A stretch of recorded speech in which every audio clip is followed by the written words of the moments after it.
Usap-usapan sa social media ang viral video ni na Chavit Singson at isang tinaguriang Lucky Girl. Dahil sa mga eksenang magkatabi at tila magka-holding hands sila, umusbong ang espekulasyon tungkol sa kanilang relasyon, lalo na't kilala si Chavit sa pagkahilig sa mas batang babae. The Philippines Showbiz List presents, sino ang Lucky Girl na umunoy bagong girlfriend ni Chavit Singson? Chavit spotted with a young woman. Nagsimula ang lahat sa isang video na unang kumalat sa Reddit. Sa naturang clip, makikita si Chavit Singson na nasa isang restaurant nang mahinahon at tila casual lamang ang sitwasyon kasama ang kanyang mga kaibigan. Ngunit ang agad nakaagaw pansin sa simpleng dinner setting ay ang nakaupo sa tabi niya na isang babaeng inilarawan ng netizens bilang maganda, fresh at mukhang nasa early 20s. Ayon pa sa netizens, may bahagi sa video kung saan tila nagkakahawak ng kamay sina Chavit at ang babae sa ilalim ng mesa. Wala ring ibang detalye na ibinigay tungkol sa babae o sa konteksto ng kanilang pagsasama sa naturang lugar, kaya't nanatiling palaisipan ang kanyang pagkakakilanlan. Mapapansin din na tila magkapareho ang kulay ng kanilang suot, at naging isa sa mga dahilan kung bakit lumakas ang espekulasyon tungkol sa kanilang dalawa. Sa paglawak ng diskusyon, napasama rin sa usapan ang chemist at entrepreneur na si Pinky Tobiano matapos siyang maiugnay ng ilang netizens sa pag-share ng video. Si Pinky at Chavit ay kilala bilang malapit na magkaibigan at magkatuwang sa ilang proyekto, kung saan ay madalas silang nakikitang magkasama sa iba't ibang social, philanthropic at business-related activities. Kaya naman may ilang netizens ang hindi maiwasang magtanong kung ano ba talaga ang ginawa ni Pinky, dahil hindi malinaw sa lahat ang konteksto ng issue.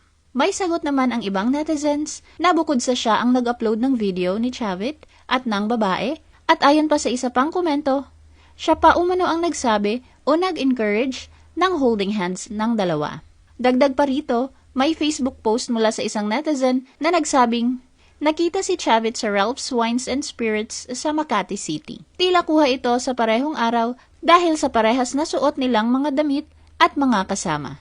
Sa mga larawan at video na kumalat online, makikita muli si na Chavit at ang nasabing babae na magkasama namang nakaupo sa isang table na tila ba hindi sila mapaghihiwalay. Netizens dubbed the girl allegedly linked to Chavit as Lucky Girl. Bagamat hindi malinaw ang kuha, sapat ito upang muling mapagsimula ng diskusyon sa social media. Sa katunayan, sa kabila ng kakulangan ng konteksto, mabilis na napuno ang usapin ng interpretasyon.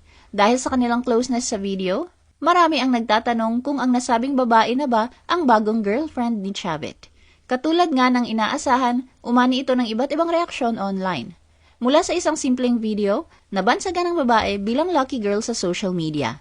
Lalo na't kilala si Chavit sa kanyang yaman, pati na rin sa imahe nitong pagiging babaero at pagkahilig sa mas batang babae. May ilang nagsabi na sa kasalukuyang panahon, may mga taong naniniwala na ang pera ay may malaking impluwensya sa relasyon at ginagamit pa ang linyang money talks upang ipaliwanag ang posibilidad ng ugnayan ng isang mayamang personalidad at mas batang kasama. Patuloy rin ang pagtatanong kung sino ang babae at ilang taon na siya, habang ang iba naman ay nagulat at humanga kay Chavit dahil sa kanyang pagiging aktibo sa social life kahit nasa edad na 80s na.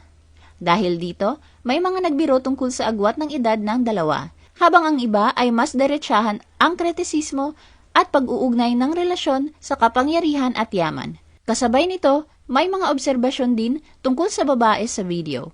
Batay sa video, kapansin-pansin na tila hindi raw ito komportable sa sitwasyon base sa body language niya, katulad ng pag-iwas ng tingin, paggalaw ng ulo, at pagtakip ng mukha sa kamera. Samantala, may iba namang nagsasabing maaaring simpleng social gathering lamang ito at hindi dapat agad binibigyan ng romantikong kahulugan. Pero karamihan ay kumbinsido sa espesyal na ugnayan ni Chavit sa babae. Hindi rin kasi maikakaila na ang ganitong klase ng usapan ay mabilis na kumalat dahil sa matagal ng interes ng publiko sa personal na buhay ni Chavit. Sa mga nakaraang taon, ilang beses na rin siyang naiuugnay sa iba't ibang babae at ang kapansin-pansin pa ay mas bata sa kanya ito ng maraming taon. Kabilang sa naiugnay kay Chavit ay sina Yen Santos at Jillian Ward. Gayunpaman, sa kabila ng lumalaking ingay online, nananatiling tahimik si Chavit. Walang opisyal na pahayag na inilalabas tungkol sa video o sa pagkakakilanlan ng babae, kaya't naiwan sa publiko ang pagbuo ng kanilang sariling interpretasyon. Sa ngayon, nananatiling isang misteryo ang tinatawag na Lucky Girl na naiuugnay kay Chavit at sa tunay na papel nito sa kanyang buhay. Ano ang masasabi mo sa video na ito? Mag-like o mag-react at huwag mahiyang mag-comment.